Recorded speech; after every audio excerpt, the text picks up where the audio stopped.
Hey Flosstube, this is Tara with Wild Woman Crafts, and today's Flosstube is currently September 29th, 2023.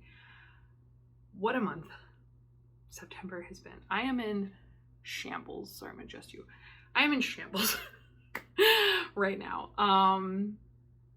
Everything is good. Everybody's fine. Everybody's good.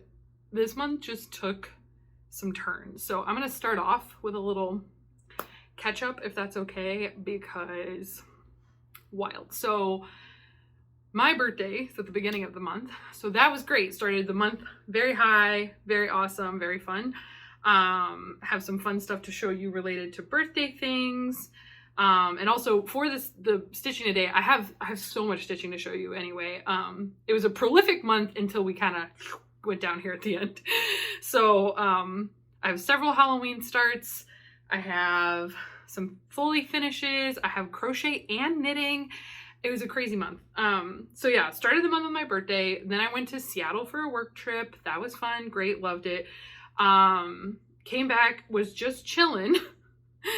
And now, not only do I have sort of the impending, probably happening, it seems, government shutdown that will affect my job this weekend, which I am extremely fortunate to not be in a position where missing a paycheck or two is going to seriously put me in a precarious spot.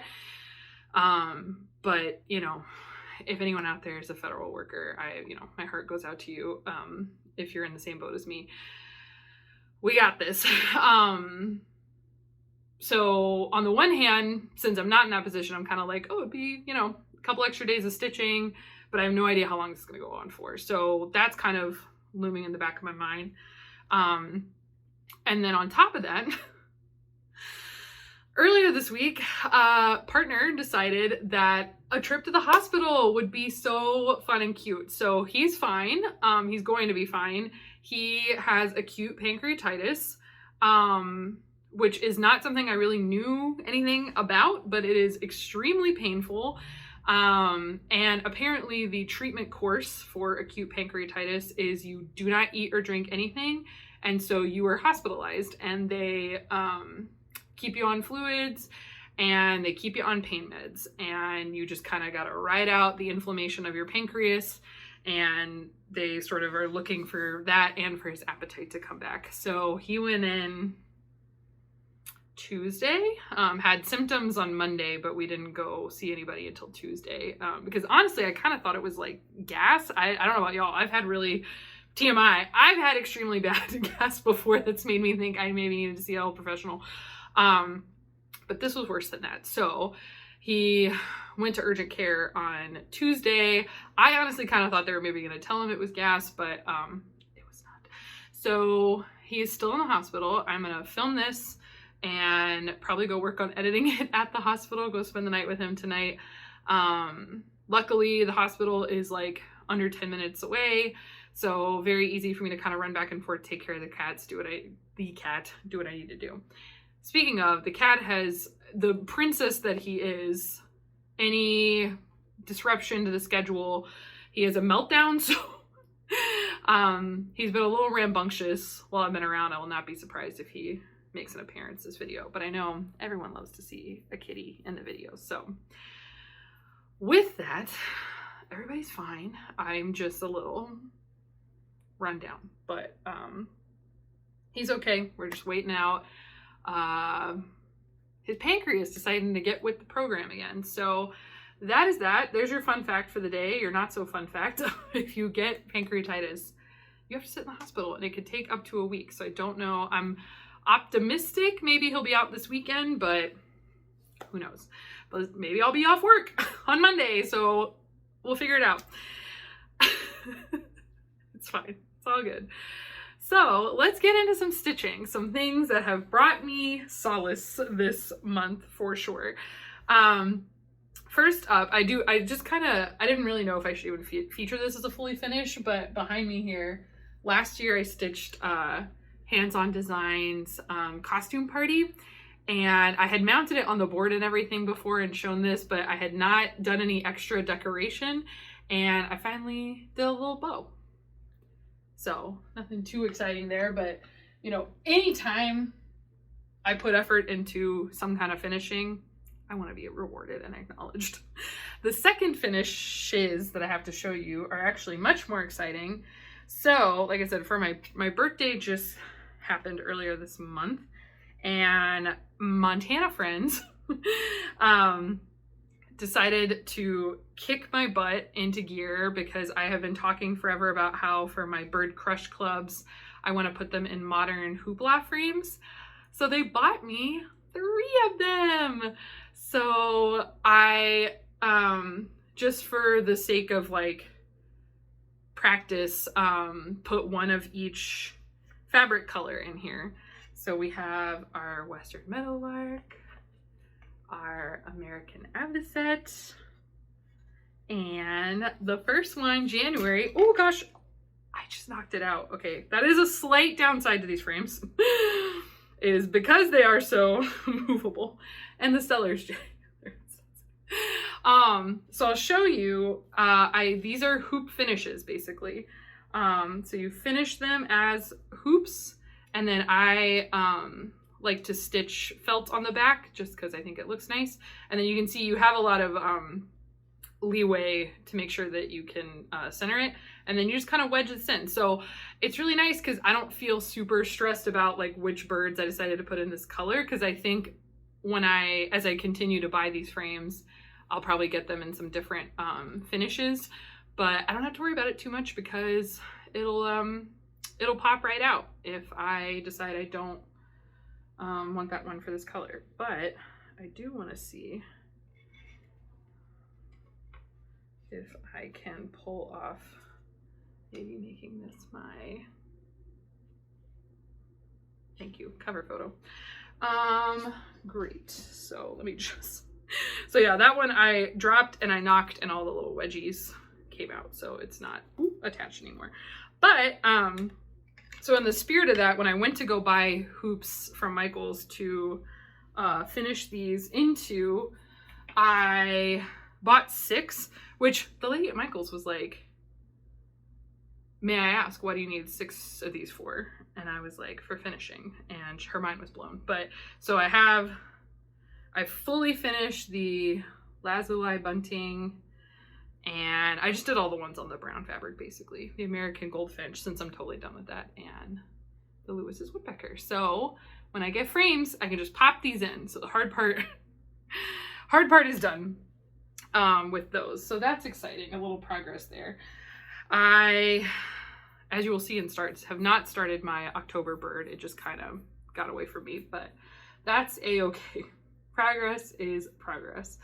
So, and these, oh yeah, I was gonna say if anyone was interested, because they have several stained finishes, but they don't label like what is what. This is the walnut color. Okay, and that's the 6-inch hoops as well. Awesome. So I have 6 starts to share with you. I am super excited. I know that I was doing a lot of waffling at the end of the video earlier this month on like September 1st, whenever I filmed that. But what I ended up doing, and I'm glad you'll see that I chose to go this route, I ended up deciding that I was going to schedule several Halloween starts at the end of September, and so then hopefully in October they will be finishes. And so far I think that plan is really going to work out, and I'm really thankful that I decided to do it. So the first one is from the clue box. So if you are waiting until October to open your clue box, or if you don't want to be spoiled on the pattern at all, then do not look. But this is it. This is the clue pattern. It's coming up. So I did start this. This actually ended up being my birthday start. The last 2 years I've started pretty big projects that I am nowhere near finishing. If you've been around the Owl Forest, Dinosaur Forest, which I rarely stitch on, and then my Heaven and Earth designs. So I was like, I don't want it to become a thing where like I resent my birthday because I start things that I'm never going to finish. So I decided to start something that I was really excited about that I anticipate a finish in the near future. So this is not wholly days 1 through 4, but most of days 1 through 4 of the pattern. So basically you can see it was a house. I was right about that. And then, so this was day 1 was the house. And then day 2 was the red. So we have these little red pawn pieces, and there's some red down here, but I was a little nervous about counting down. Also day 1 are all of these little dots that will be dice. You can kind of see I've filled out, the white really does not show up on this, but you can kind of see I've filled out these 2 dice at least, maybe this 3rd one. Yeah, these 3. So these are all little mini dice. And up here are 2 big dice, but again, I was like kind of scared about counting up there, so I left that day 1. Yeah, day 2 is the red, and then again, there will be some down here, but I was afraid to count the mini dice. Anyway, there's a lot of fear of counting on this 40 count fabric. Day 3 was the brown, so these little trees, and then you can see, I believe this is the handle to the knife. So I think what's going to happen is there's going to be like a row of weapons here. And then day 4 was white. So the white is going to go around all these dice. Also, again, you can barely see it, but there's a white pawn game piece right here.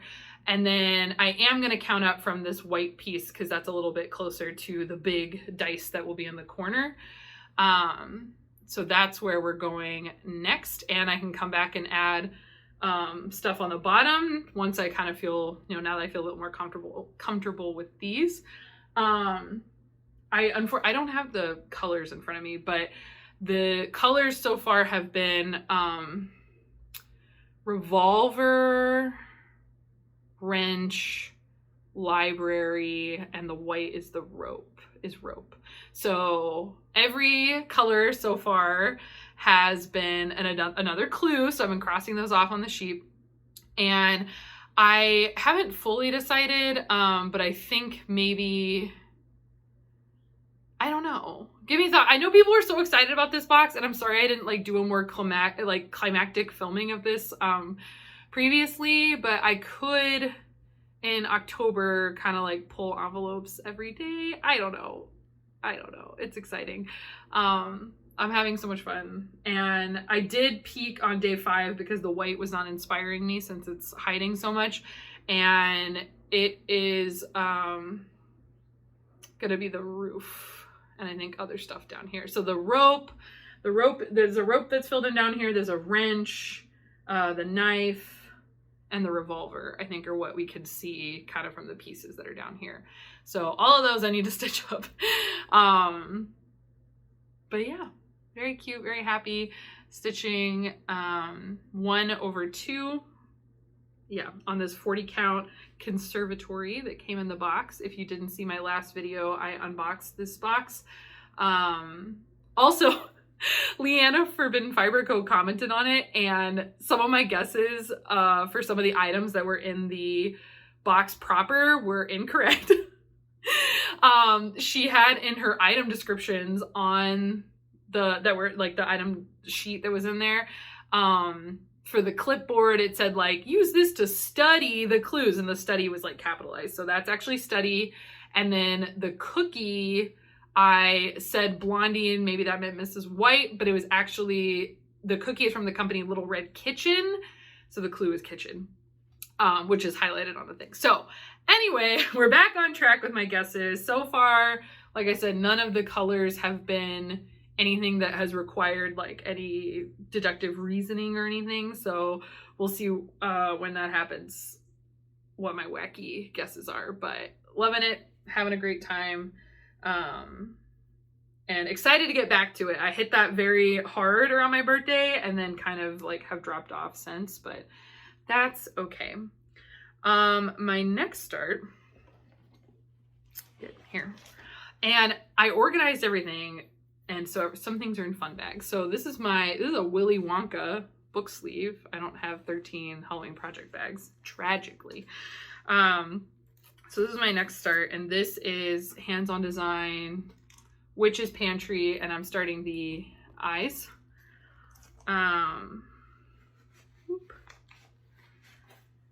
And this is stitched on 32 count. I don't remember. I always want to say it's chalkboard, but I actually don't think it is. I don't think I got the called for fabric. Yeah, charcoal Belfast from Pantry. No, maybe it's like a slate. I know it's Fabrics by Stephanie. I know it's Fabrics by Stephanie. But anyway, so I got this start on the jar, which went really well.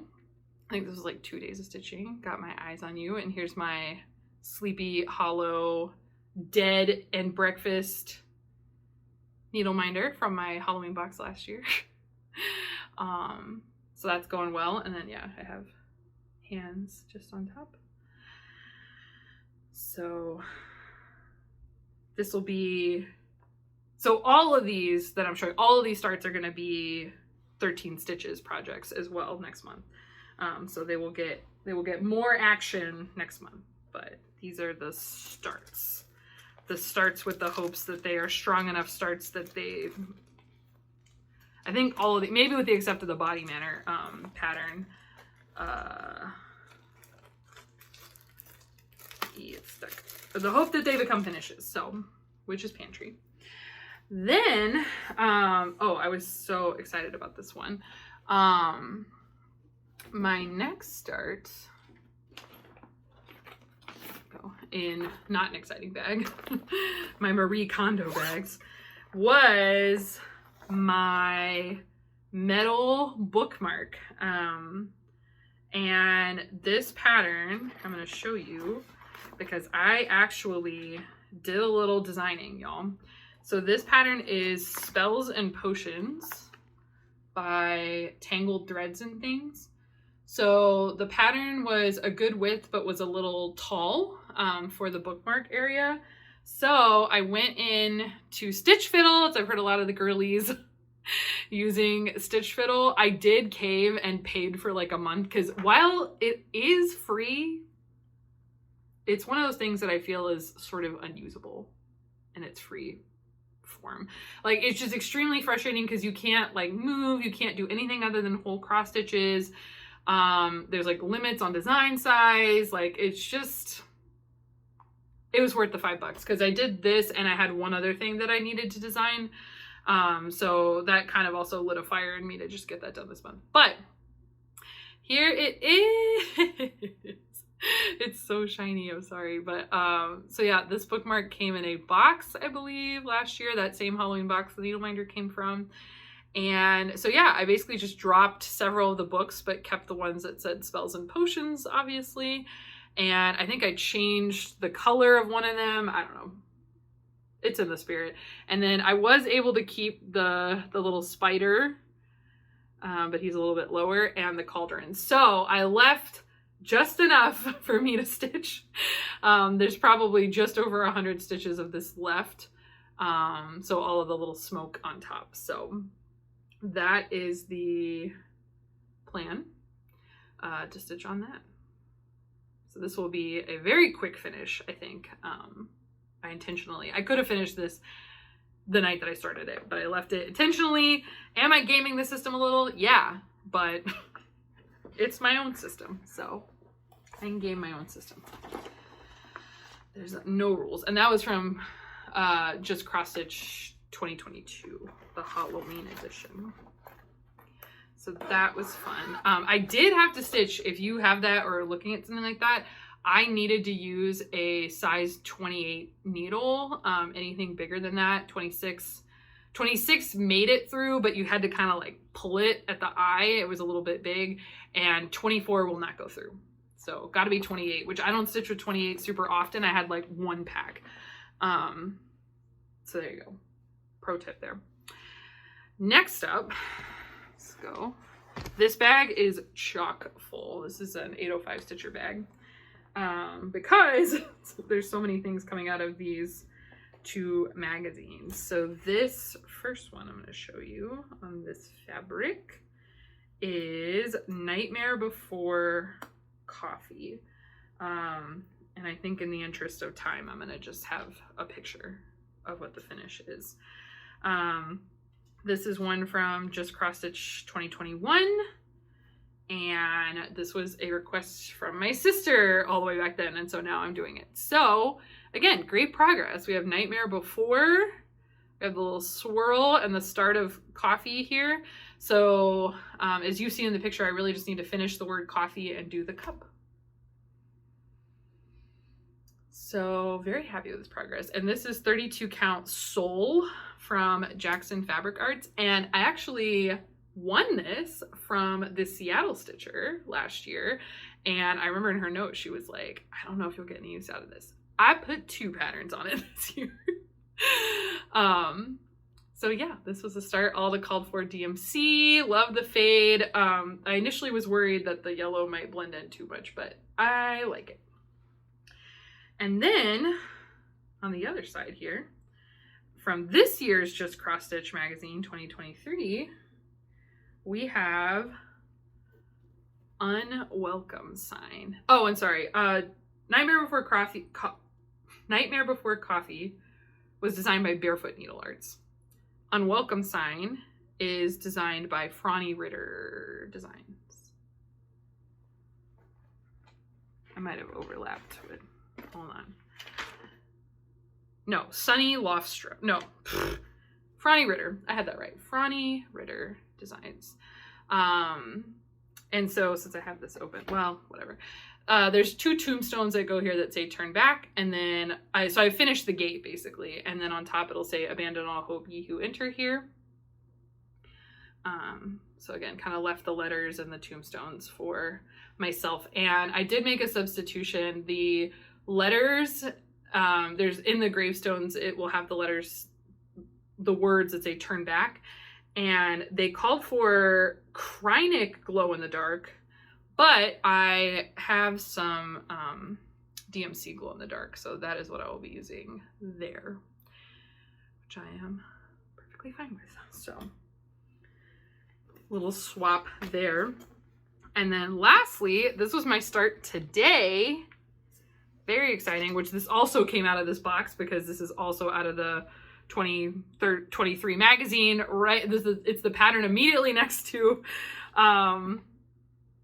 the one I just showed, but it is called Hidden Skeleton.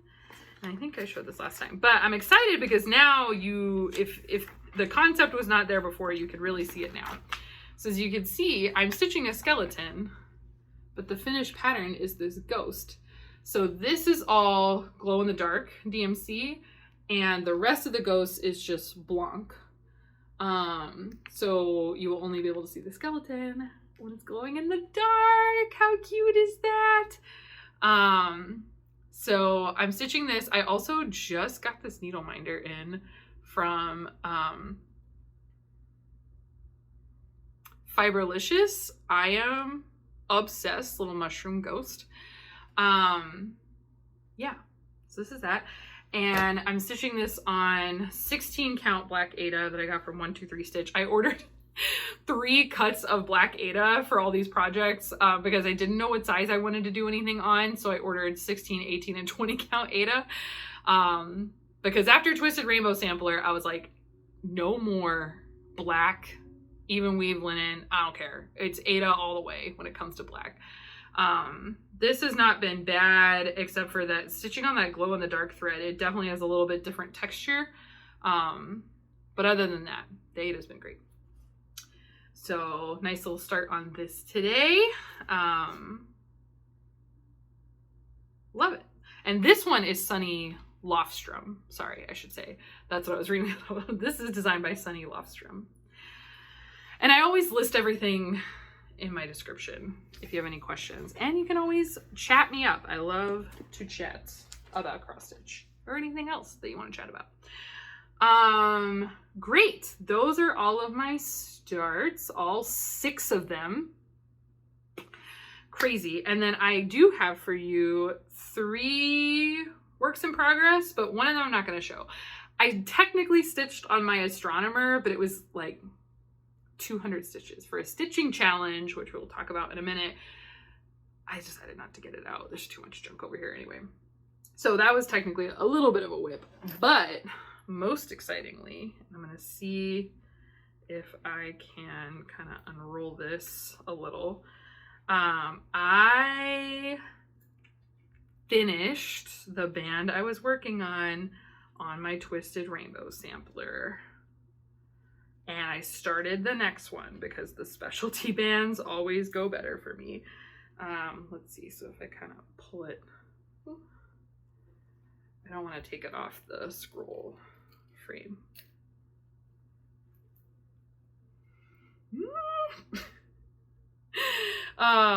So yeah, you can see I finished this blue-green butterfly band and I have started the specialty stitches. Ooh, oh, I'm so excited. So currently I'm working 2 stitches at the same time, basically. So the little donuts, as I've been calling them, are Jessica stitches, and the little stitches underneath them are rice stitches. So basically there's enough spacing, like the Jessica stitches don't touch each other. And that makes me nervous because I don't want to mess up counting on this. So I have been using the rice stitches because those do touch each other and they touch the Jessica stitches. And so I can check my work as I'm going, basically. But I've made a really good start of that. So there will be another row of the rice stitches in the blue colorway, and then, or that blue thread. And then it will be a row of Jessica stitches, 2 rows of rice stitches, and another row of Jessica stitches in the next color. Very excited. Very excited. So this stretch of the specialty band took me 2 hours, which again I timed for a stitching challenge, which we'll get to, but really happy with this. So again, if this is, if you're new around these parts, this is 28 count even weave, black even weave, from 1 to 3 stitch. I think it's Swigart. I am stitching the cross stitch sections 1/2 on 28 count, and I am really liking how it's looking. And this is with the Dinky Dye Silk Pack for this project, which I got from Mislaid Pages. So yeah, we are liking how that is looking. Good progress there. And then the other whip I have to show you is my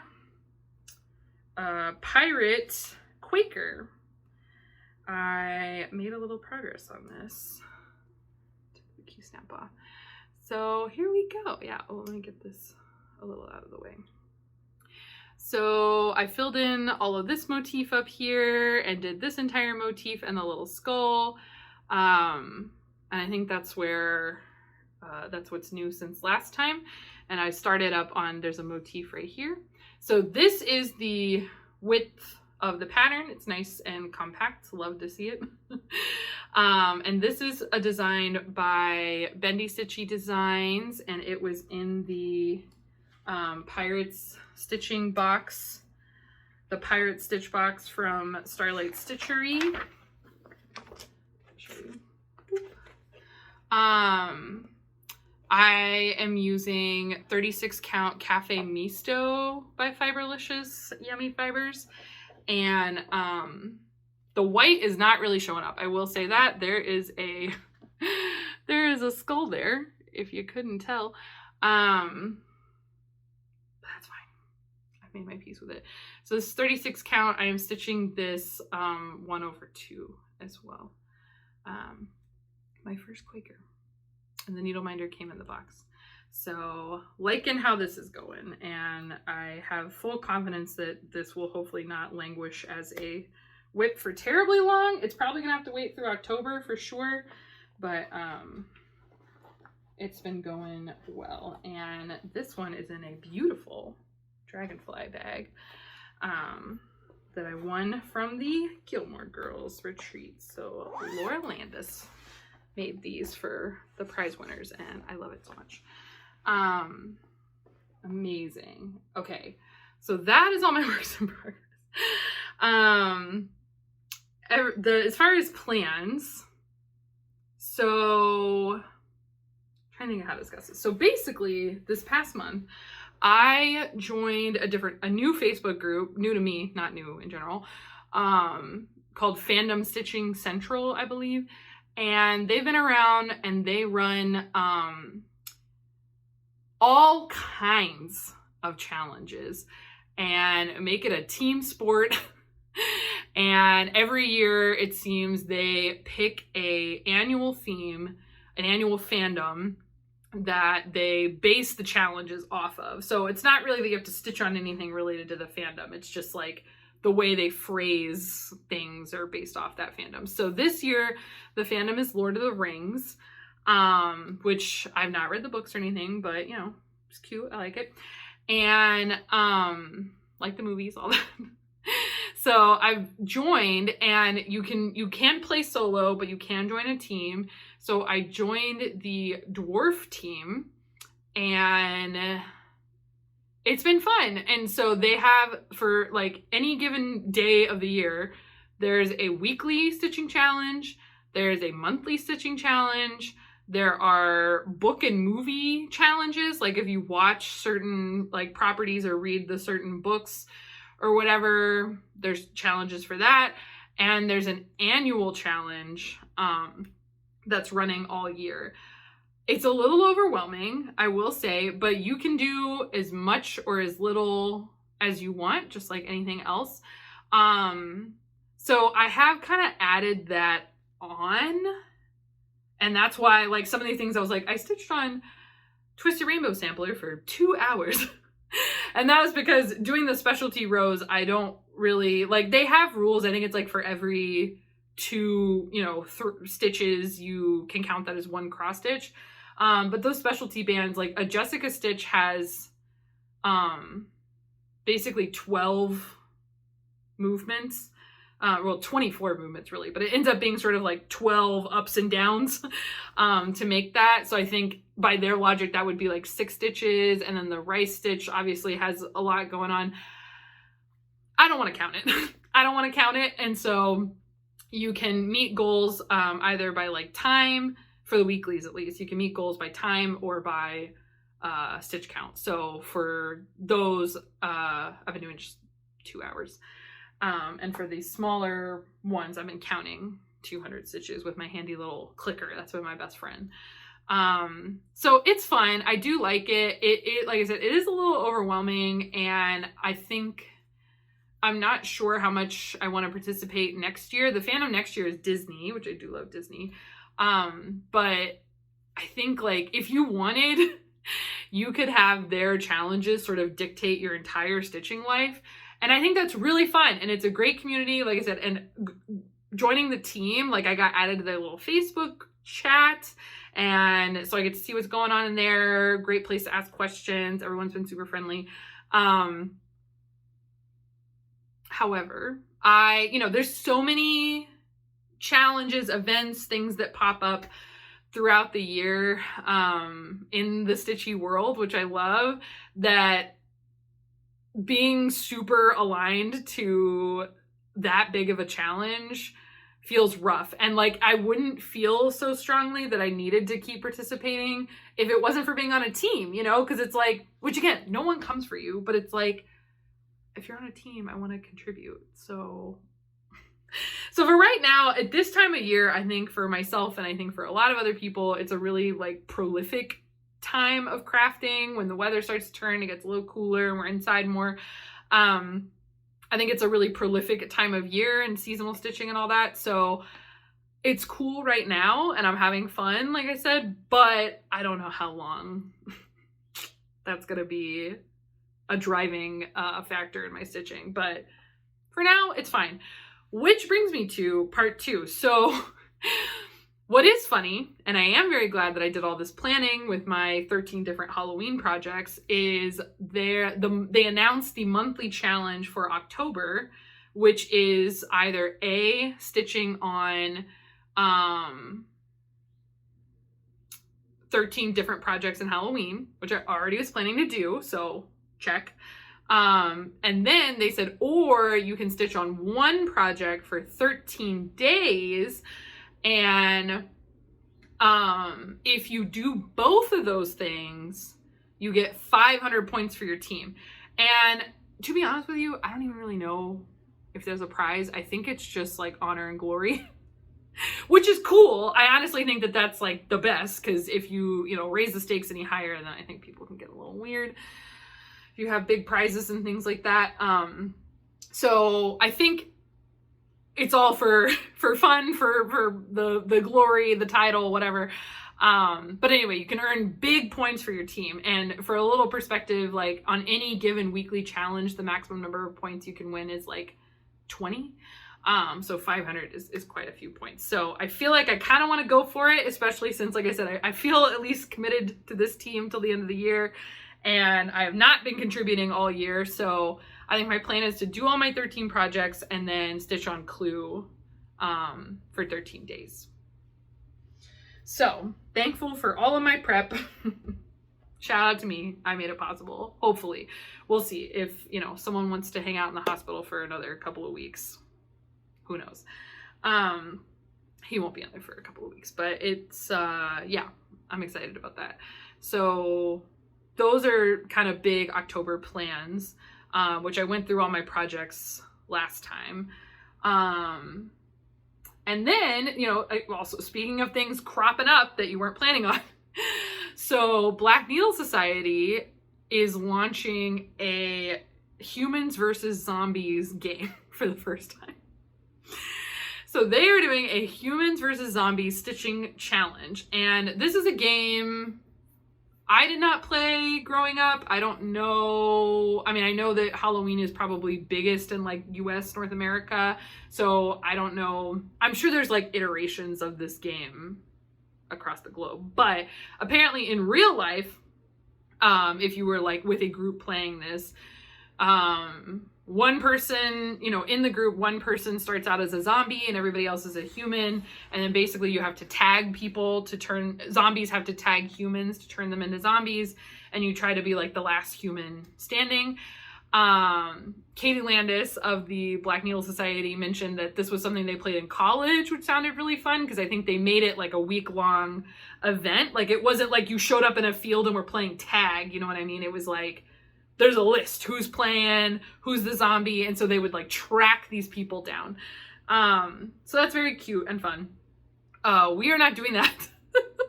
So for the stitching version of this game, they are having one person start off as the zombie, who is Jen, who is she's known in the Black Needle Society chat as like a extremely fast stitcher. She is starting as a zombie, and she will have to challenge people to stitching challenges starting October 1st. And they are 10-minute stitching challenges, which is definitely different, because if you've seen it in my videos talking about the Gilmore Girls challenge, or if you've done any of these events, typically their stitching challenges are for an hour. And so you are, just trying to stitch as many stitches as possible for an hour. These are 10-minute stitching challenges. So it's a little bit of a different vibe. And I think they think that it'll be a little bit more of a mix-up than we think, because maybe you can sustain like a pretty high speed for a long time doesn't necessarily mean that someone couldn't like out sprint you, right? It's kind of like sprint versus marathon vibes. I don't know if I warm up into stitching like that. I feel like my speed is kind of my speed. So I'm very curious to see. I haven't even really like tested myself, because like I said, they announced this pretty recently, and that's kind of when things have gotten a little nutso here. So I have not done a lot of like preparation for this. Plus it's all in good fun and I don't really expect to win. But what I am thinking is that this is gonna be my savior, because this is fill of all one color. So I think that is my plan. I am a little worried because stitching on 40 count for a stitching challenge, but I don't currently have anything, unless like in the next 2 days, if I can get this to where I've outlined the ghost, I think that would be another one. But again, black Ada, not, if I was being very competitive, these would not be my number one choices for projects that I would want to stitch on. But the key, I'm sure, is certainly you do not want to be looking at a pattern. And I do think with this, it'll be nice because since I am stitching 1/2, the lengths will be quite long, because 10 minutes is kind of a weird time where I wonder how fast I'll run out of thread. So it would be ideal if I could go the whole time without needing to replace thread. So we'll see. So anyway, yeah, so the game works basically, so if a zombie challenges you and you're a human and you lose, you stitch fewer stitches, you turn into a zombie. And once that happens, you have to feed or successfully beat someone in a challenge within 3 days. And if you lose 3 challenges, you are kicked out of the game. And so they're basically having it where like the game is just gonna run. People have set availability on a Google spreadsheet, so you can only be challenged. You need like 12 hours notice. They have a lot of rules. I don't know why I'm saying it, because by the time y'all are watching it, signups will have closed, unfortunately. But if that's something that sounds fun to you, hopefully they run it again next year. Sorry, I sip. Hopefully they run it again next year. I think it'll be fun. I think people got really intimidated by the rules, but they're like, oh, I don't have, so like as long as you're available once every 3 days, you can play. And like I said, people have to give you 12 hours notice. So you should be aware of, you know, if you like can't make that, or if it's one of those like, oh, we might go to dinner at 6 or we might go to dinner at 7, like you can kind of figure it out. Anyway, I don't think I meant to go on that long about that, but the only other thing I have in October that I will probably try to film, so you might see me again. Last year I did a 30 days unboxing and filmed every single day and then put out a video every week with like the week's clips. This year I do not have that. The only countdown box I kind of had was Clue, which I've already started, so that's that.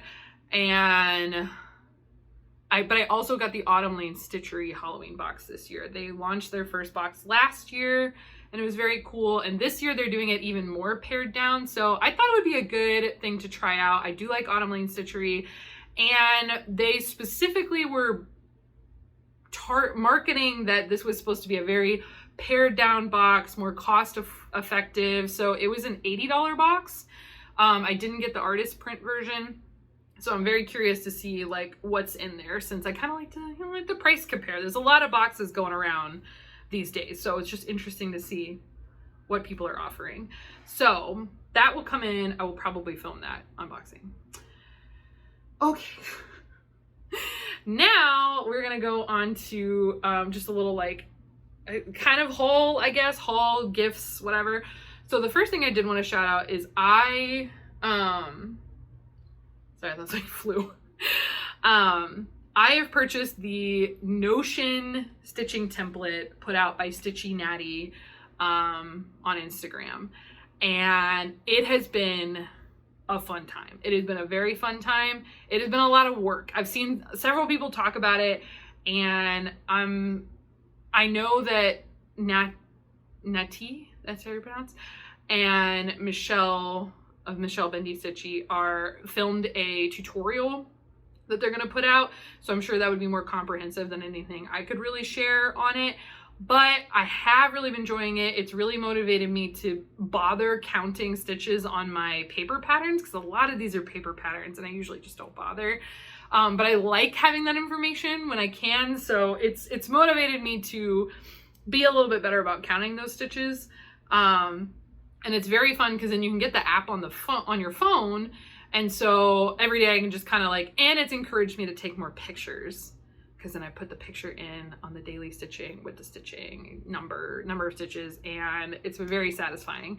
So I really like all that. It's been fun. There's a few things that took me a little bit to understand how to get like some of the calculations that we're supposed to run to work.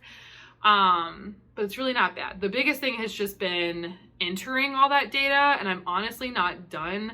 I luckily, since I had the transition of the fabrics I showed recently, that was a great time. I was going through all my fabrics, so all of my fabric is in there, which is awesome. My threads, I put all my DMC in because that's not too bad, but I have not entered the floss wall into the project yet. But one feature that's been really fun and is especially nice with like all of this is when you put a work in progress in Notion, you can put what threads are there, what threads are being used, and you can say like, this is where the threads are. Because I, even kitting up these Halloween projects, I lost 2 bobbins. I was like, where the heck are they? And I realized they were in the bird crush bag because I hadn't like de-kitted the last bird that I stitched. And I just couldn't, like, I had moved that bag away from the stitching area because I was working on the frames. Out of sight, out of mind. So, you know, it would have been really nice for me to be like, where the heck is this? And then you can see in Notion that it's like, it's with your American Goldfinch. And then I can go get it. So that's a great feature that I've really that was an unanticipated love of the program. And the way there's like shopping lists, and I could go on, I'm sure many people will and have, but do recommend it. It's, I think, like $9.99, $10 to purchase, and well worth it, because I certainly could not have built that by myself. It's incredible, but it is pretty intuitive once all of that is set up. The relational database piece is like not happening up here. So that has been a lot of fun. That's been something that's been like an ongoing project. And so I now have all of my current works fully in there, except for I've not logged the threads that are with the Heaven and Earth designs yet, those 200 colors. But I don't worry about it too much because, you know, it has its own set of threads. So it's not like something is there that I'm not going to lose a bobbin there. But I want to back enter projects, and that is going to be another slow process, but just take my time with it. When I feel like doing a little computer work or something, I'll just, enter a project or two. So that's that. So I have 2 birthday gifts I wanted to show off. So I had the modern hoopla frames that I showed, which were great. And then I had another friend, which this freaking just like melted my heart. There's something about friends who are not necessarily into crafting, who go out on a limb to get you something that just, it warms the cockles. Okay. So she had like built up that she was so nervous about this. She was like, I don't know if you're going to like it, blah, blah, blah, blah. I opened this package and I see this as like the front page, and I already knew it was on site. She made me a custom stamped cross stitch kit of my cat Fozzie with his Fozzie, and this is his favorite blanket. So she was so funny because when I called her after I opened this, I was like, oh my God, what have you done? And she was like, I didn't know. I've never seen you use stamped cross stitch, so I wasn't sure if you didn't use it because you hated it or what. And I was like, well, it's usually just because it's all copyrighted. I'm not opposed to it, but I was like, but this is honestly the best use case, is a personal photo. So here it is. It's pretty big. It is 220 by 220. You can see kind of his ears here. And then there's like the mouth of the Muppet and his pants.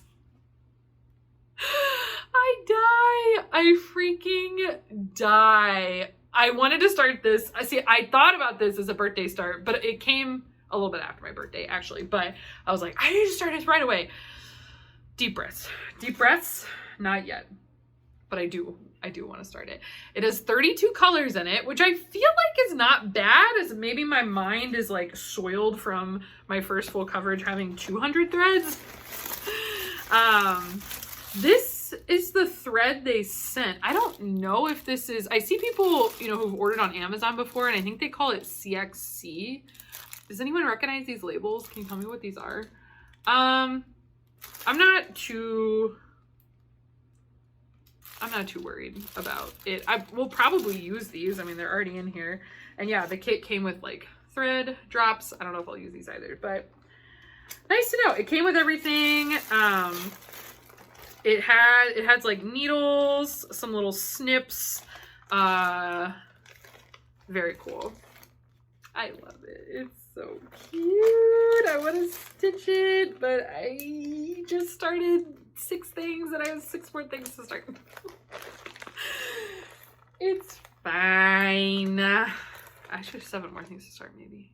I don't remember. Anyway, so thoughtful, so cute. She was so funny. And then I lucked out because, you know, she's not familiar with counts of fabric. And so she said that she had gone through my Instagram, and this is Ada, right? And I stitch, if you've been around, almost exclusively in linen at this point. And so she was like, the only options were 10 and 14, and nothing you stitched was in 10 or 14. She's like, so I just picked 14. And I was like, whew, you dodged a bullet. I don't even know what 10 count Ada looks like. So I lucked out there. She did a great job. And then she was like, and I didn't know if you stitched with cottons or silks, but I didn't see any mention of silk, so I just picked cotton. And I was like, girl, I don't know what silks would have come in a pack like this. But I'm glad she went cotton. I don't need silks. I don't need silks. It's very luxurious. So sweet. Can't wait to start that. That might be like a new year, new start. I don't know. It's so cute. I love it so much. So great birthday idea for your stitchy friends. Okay, and then, so those were my 2 like little gifts. And then other than that, I put in an order to 123 Stitch and to Fiberlicious for 13 stitches of Halloween supplies. So I basically I bought like Black Ada for some projects, and then I also bought even though Montana friend about wring my neck for this, I bought another piece of fabric for Salem Sisters Apothecary, basically because I don't know, it looks so yellow. This is like vintage country mocha is the called for fabric, and it just doesn't look like it to me. I guess the more I look at it, the more I kind of see it, but it didn't look like it to me, and I didn't like how my vintage country mocha looked. So, because again, this is vintage country mocha. It doesn't look the same. I don't know. They did this on 32 count. I don't know. I didn't like it. Okay. So from 123 Stitch, I picked out Picture This plus doubloon. And this, I like this. I like this. I wouldn't say it's like exact either, but I feel like this is more in the spirit of what this was going for. And then the called for thread is Weeks, which I don't use. And so I was on the hunt for a variegated floss. So I don't know. So I had this on hand. So this is Shades of Gray by Fiberlicious. And I only had 1 skein. And I reached out and but it's not labeled, you see? So I had bought it in like a gradients pack. And then I was looking on the website and I was like, this looks like Shades of Gray, but I don't know. So I messaged and asked, and she said, yes, it is. But she was like, if you purchased that a while ago, she was like, I cannot stand by the dye lots being the same.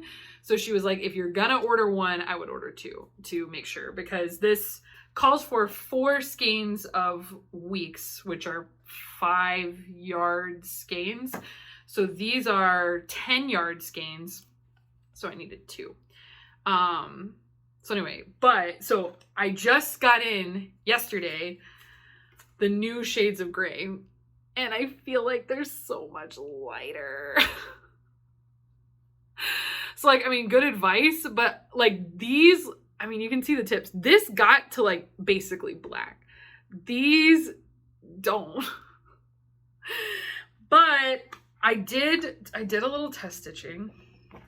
Where did it go? Oh, here it is. And they look okay.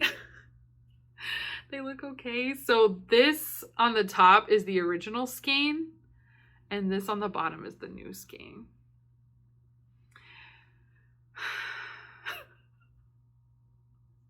I don't know. I think they look similar, but it just definitely, I feel like the new skeins pull much more cool, much more blue. And so I'm nervous because doubloon is so warm.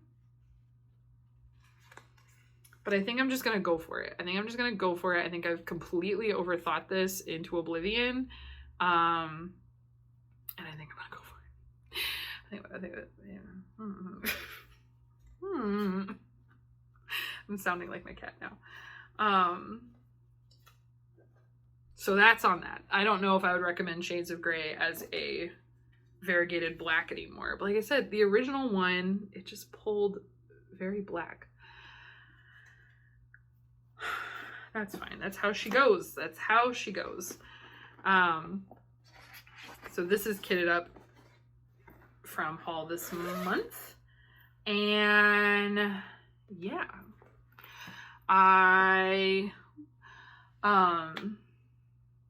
That is it for cross stitch.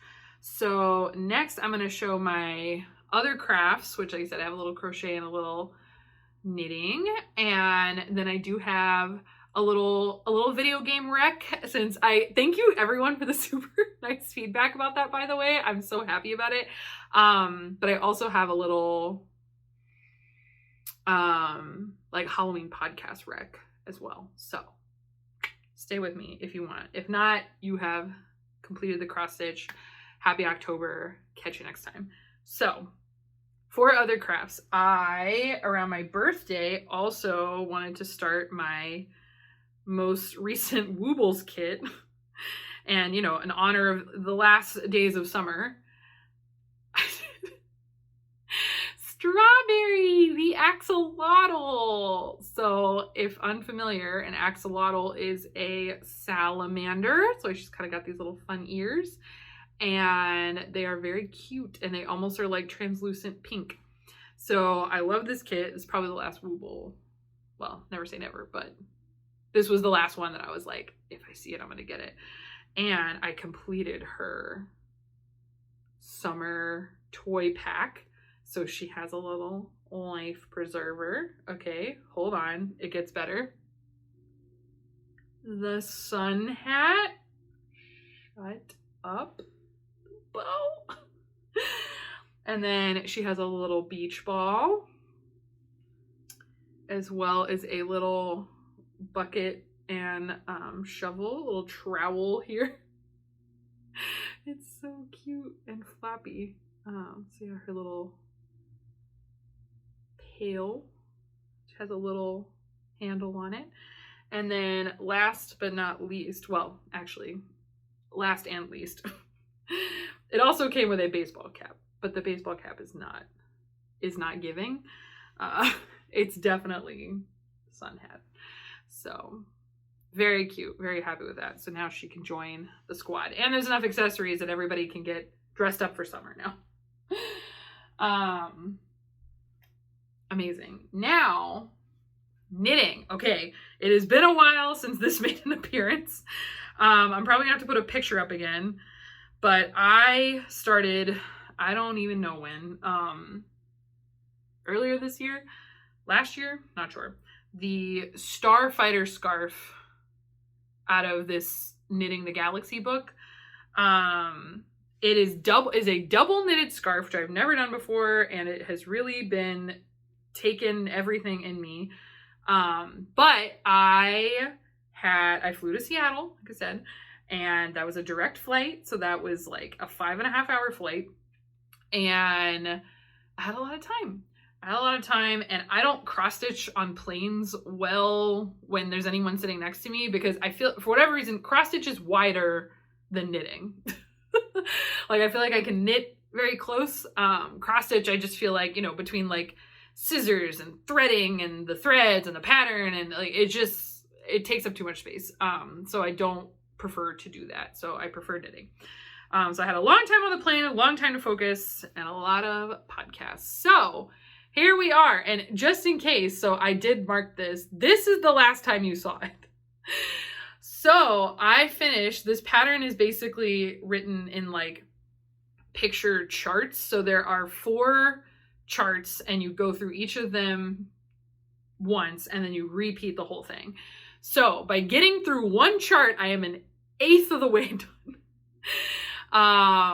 But yeah, we could see whole ships now. So the key with the double knitting, if you have not seen this or not familiar, is so you can see that there are knit stitches on the front. They're the little V's, and it's worked in reverse on the back, and they are also knit stitches. So it's pretty stinking cool. It's pretty cool. I feel a little more confidence in the method for sure. My tension is definitely a little all over the place. This is gonna definitely benefit from some blocking, but yeah, it never ceases to be fun to me to go ahead and flip those back and forth. These are all my loose ends from the plane, so I need to put those in. But the ends are really not bad to weave in, especially because, so this is so squishy, because basically you're working two sides of the fabric at the same time, and you're just kind of like sealing them closed on the ends, and that's why it kind of looks all like wrapped up there, because it is holding it closed. So it's really not too bad to kind of like sneak ends through the middle. Anyway, so I am very proud of myself. So if I get through a second chart, I will be 1/4 of the way done. And this I'm stitching for a friend. Who knows if he will ever see it, but it's here, and it's here for me for plane flights. So very proud of that. Okay, that's all the whips. That's all the crafting. Like I said, it's been a prolific month, not the past week, but prior to that, a very prolific month, and has been a very good month. So to close it out, because I gotta get my butt to the hospital, and we've been here an hour, I have, yeah, a couple of little video game recs here. So the first one, not Halloween at all, and I actually meant to mention it last time, but I forgot. It is called Sticky Business. This game is like pure serotonin, dopamine, just easy breezy, the simplest game, but so fun. You run a sticker shop and a Etsy sticker store. If you've ever thought, like me, of quitting your job and being like, what can I sell on Etsy? But then you see, you're in the creative space, so you see all of the horrors that can come with being an Etsy seller. This is the fantasy. This game is everything you imagine being an Etsy seller will be like. Everybody's nice to you. Everybody leaves nice little notes. They're excited about your stickers. You just get to do a little creative sticker process. Your printer never jams. Your Cricut or whatever never jams. You don't have any seller's fees. It's amazing. So yeah, it's like no setup really. It's very chill, very bright colors. Hopefully you're seeing, hopefully I'm putting screenshots up or whatever. So yeah, you just go, you make stickers, you just do little designs, very adorable, and then you just list them on your little website and people just buy them. It's very fun. And that's it. That's the whole game. And like people will, you can see kind of through lines, like sometimes you'll have repeat customers and you'll see, somebody was like, I'm so tired at work. Like your stickers bring me a lot of like joy in my cubicle or whatever. And then he's like, I quit my job and I'm moving on to new things. And so you get a little story through the messages people leave you on their orders, which is so freaking cute. And you get to you can buy candy and you can buy like funky tissue paper and filling. So you could decorate the boxes basically. So like if it's, if somebody writes a note and they say that they had a big life accomplishment or they're feeling down or whatever, I put a little extra candy or I put a little extra sticker in there. It's literally the fantasy of Etsy selling without any of the grief. So very fun. I play that one on PC. I don't know what else is available on. Again, I run it on like a 7-year-old laptop. You could do it if you want to. The other game I was going to recommend, and this is in our Halloween section, is Dredge. This game could not be farther from Sticky Business. Dredge. It is a eldritch horror fishing game. It's honestly a little scary for me at times to play.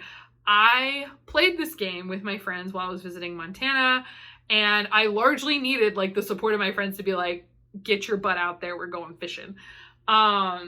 You wake up in a town in a place you are not familiar with, and they're like, you're the new town fisherman.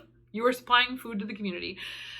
It's not really about that, but anyway, you get a boat and you start tooling around these islands, lots of mystery, lots of intrigue, and lots of very messed up fish. So you go fishing, basically, you sell the fish for money, and then you start to realize that some of these fish are not right. And they call them aberrations. So you get the aberrations, and then if you go fishing at night, you kind of start to lose it a little bit, and you start to see things, and it's very scary. It's very scary. This one I played on Switch. It's also available on PC, of course, and probably on a couple of other platforms, but it's a good one. It's a good one. It's not very heavy in the story. Like, you're literally just tooling around and fishing, is pretty much it. And you just have goals related to fish. They just released a new update, which gives you, they call them craberations, because I guess in the original game, which is what I played, the original version of the game, you could drop crab pots, and so you could fish for crabs. And the crabs didn't have any like mutant forms, but now they have craberations, mutant crabs. And so I have not collected them all yet, because honestly I got back into it and I was like, I gotta get like seasoned to tolerate the terror. And I will say there is an option you can set called passive mode, which prevents anything wild happening, but it's still kind of creepy. It's still kind of creepy. So I haven't played through the story on passive mode, but on this, looking at this and like trying to do this extra content, I was like, maybe I'll put it on passive mode, but I'm still very scared. I go dock my boat at like 9 p.m. Like, I don't want to be out. I don't want to be out at night. But anyway, fun one. Fun, scary, if you're into that. It's scary. So that's for that. And then my other Halloween recommendations, I have 3 podcasts I wanted to put out there, one of which I've been listening to a lot recently. So the first one, and none of these are new. I said, hello, it's Tara. I'm here to recommend things that were extremely popular about 4 to 5 years ago. Oh, and one last thing about Dredge I wanted to know. If you make it to the credits of Dredge, my little brother was like a beta gaming tester for that one, apparently, so his name is in the credits. Fun fact. Anyway, so on the creepy podcast, this one started in 2016 and I think has been done for a number of years, but this is the Magnus Archives, and episodes are around 30 minutes, which is good, as sometimes we like long content, like hour-long YouTube videos. Sometimes we like shorter content, like a 30-minute podcast. So this is kind of the setup. In the first episode you hear is we are hearing the voice of the head archivist of the Magnus Institute, and he is new into the role, and the archives are in shambles apparently, and so he is reading through statements and trying to like organize the archive, basically. And the stories that the Magnus Institute collects are very jacked up. They're very spooky. I don't know. I'm kind of in my horror era, I guess. Like, I, growing up and even into college, had zero tolerance for anything scary. I didn't like it. Like, the only thing, my kind of scares were like thrills, like roller coasters, that kind of thing. Like rides, jumping off a rock into water, that kind of thrill. None of this creepy stuff. So this is all kind of new to me, which I think is why my recommendations are all kind of old, but maybe you're in the same boat as me. I don't know. So yeah, so the stories are like 25 minutes and they're all extremely creepy, and they have like through lines. So you do want to start at the beginning and you do want to pay attention because there are some recurring characters that you hear throughout multiple accounts. There are certain events that kind of pop up, which they prime you for a little bit. And I mean, I don't think that like, it's not like you wouldn't understand if you didn't like, you know, take notes and memorize every character from every story, but it's like kind of creepy when you're like, oh wait, like you've heard of that person before. So yeah, also warning on that one. The episodes themselves, like the scoring of it, they do that like, you know, tension rising in the background. It's so creepy. But the stories themselves are always like a very contained volume. They're pretty quiet. But then they bookend the dang podcast episodes with like minutes of ads, and they are so loud. But you just, you know, at least on Spotify and Apple Podcasts, which are mostly what I listen to, you can, you know, skip through those. And it doesn't, like, in the middle of the story, it's not gonna like, woo, super loud ad in the middle. So like when you're in the story, you're safe. And you know, you learn to hear like what primes the beginning and the end. So when you hear the end, which they say, you know, statement end, whatever, blah, blah, blah, you know, and they play their little outro music, then you know the super loud commercial is coming. So there's plenty of prime, but maybe not one to fall asleep to. Second one I want to recommend is Old Gods of Appalachia, which this one I'm sort of referring through my partner, because these are Magnus Archives is his favorite podcast he's ever listened to. He's listened through the whole thing twice, as about like 200 something episodes. Old Gods of Appalachia is another one he really likes. He's bought merch from them and stuff. I've listened to a couple of episodes, which is why I'm like, I'll put it out there. I like it. I don't do a lot of fiction podcasts, so this is kind of a newer area for me. But Old Gods of Appalachia is all stories based in Appalachia, US, and the speaker's voice is like amazing. He's got that like kind of drawl, little low voice. It's very good. I love his voice. The way that those stories are segmented in what I've heard, which I cannot guarantee this is how it always is, but it seems like there are multiple stories that take place over multiple episodes. Like they're split up into parts, but then so in one episode, which might be like an hour long, you'll hear, you know, maybe like 15 minutes of a story, and then 15 minutes of a story, and 15 minutes of a story. And those, like, you have to find the rest of them later. So that's not maybe necessarily my favorite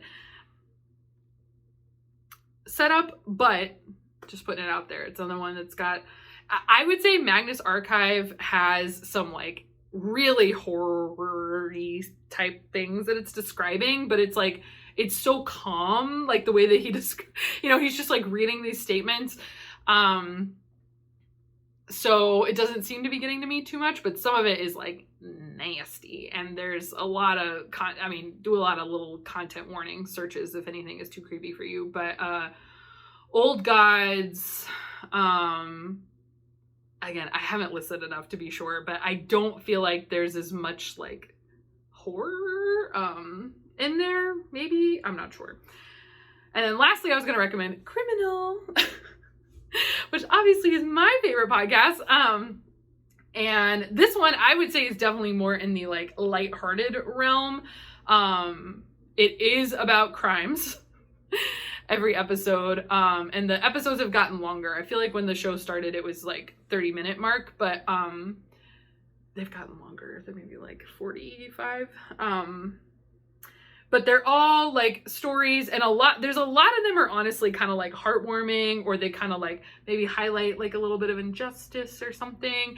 The early ones I feel like are, you know, there was one that it was like, did you know it was a crime to smuggle Venus flytraps? You know, like just kind of off the wall stuff. Some things, you know, are a little bit heavier topics, like if someone's describing, you know, a crime that happened to them, that can be, you know, a little bit heavier, but they, you know, content warning at the beginning and that kind of thing. But this one I think is definitely more in the lines of like family friendly, just kind of a fun, interesting time that's like true crime adjacent, but it's not it's not a serialized thing. You can listen to any episode of Criminal completely by itself. So if anything seems of interest, go ahead and like grab it. There's occasionally they'll have like 2-part episodes, but it's not serialized. The other 2 are serialized. So it's your non-serialized option, that's like a true crimey, but not like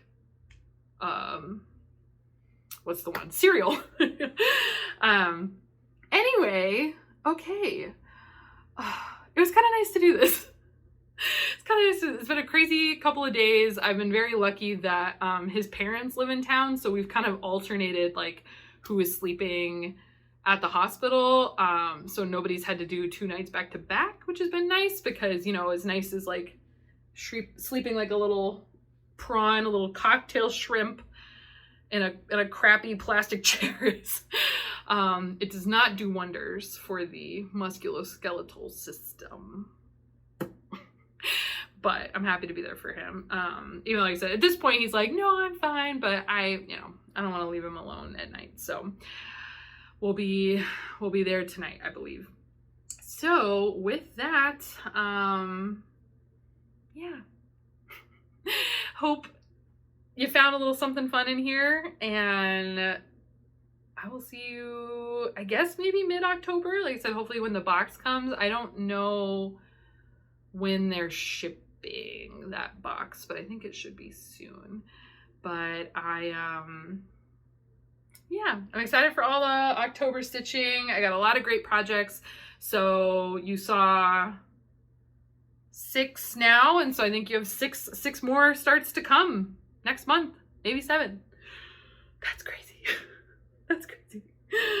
But we can do it. And I am proud again. So I think I get really overwhelmed when I have to start things like really back to back. So it's nice because of the way that I have done things. I end up with just kind of like 1 start per week for the rest of for October. So that'll be great. Feeling good. Feeling fresh. I actually got like energy filming. Okay, stop rambling. Hope you enjoy a scary podcast if that's your thing. Recommend any other podcasts to me. I go through, like, I don't know if y'all are like this. I feel like I go through seasons of like watching TV shows while I'm stitching, watching YouTube while I'm stitching, and like podcasts. And right now I'm in more of a podcast phase. So hit me with some recs, because I know y'all got them. So everyone take care, and I will hopefully see you in the next one. Bye. He must know the cues because I said bye and then he immediately appeared. Everyone wants to see the model. You're fine. You're fine. I'm gonna stitch you. Thank you. Okay, bye for real.